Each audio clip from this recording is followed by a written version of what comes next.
ஆண்டவராகிய இயேசு கிறிஸ்து நாம மகிமைப்படுவதாக. மீண்டும் உங்களை சந்திப்பதில் மிகுந்த மகிழ்ச்சி. வாங்க நாம் நிகழ்ச்சிக்கு போவோம். இன்றைக்கி நம்ம பார்க்கவிருக்கிற நபர் சவுல். சவுல் என்கிற பெயருக்கு விரும்பப்பட்டவன் என்ற அர்த்தம். பழைய ஏற்பாட்டு சவுல். இந்த சவுல் இஸ்ரவேலின் முதலாவது ராஜா.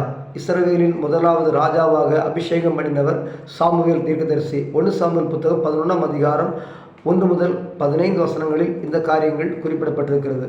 இந்த சவுலுடைய தகப்பனார் பெயர் பென்யமீன் கோத்திரத்தானாகிய கீஸ்.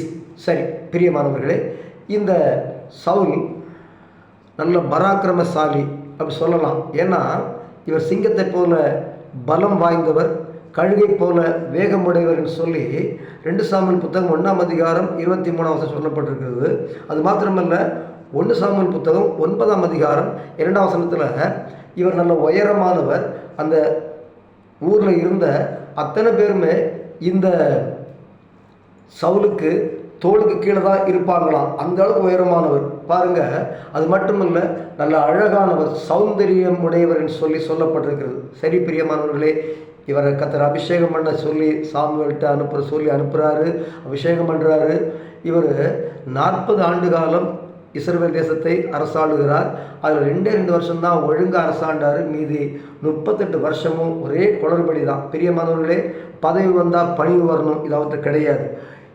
அதனால் பாருங்கள், கர்த்தர் என்ன பண்ணுறாரு, இவருக்கு எதிர்த்து நிற்கிறாரு. மாத்திரமல்ல, தனக்கு தானே என்ன பண்ணுறாரு பாருங்கள், ஒரு பலிபீடம் கட்டி அந்த பலிபீடத்தில் அவரே நிறைய காரியங்கள்லாம் பலி செலுத்த போகிறாரு. சாமுவேல்கிட்ட கேட்குறது கிடையாது, ஆண்டவர்கிட்ட ஜெபம் பண்ணி கேட்குறதே கிடையாது. தனக்கு தானாக எல்லா காரியம் செய்கிறாரு. அமலேக்கிய ராஜாவை காப்பாற்றுறதுக்கு நிறைய முயற்சி பண்ணுறாரு, காப்பாற்றுறாரு. இதனால் என்ன பண்ணுறாரு, கர்த்தருடைய கோபத்துக்கு ஆளாகிறாரு.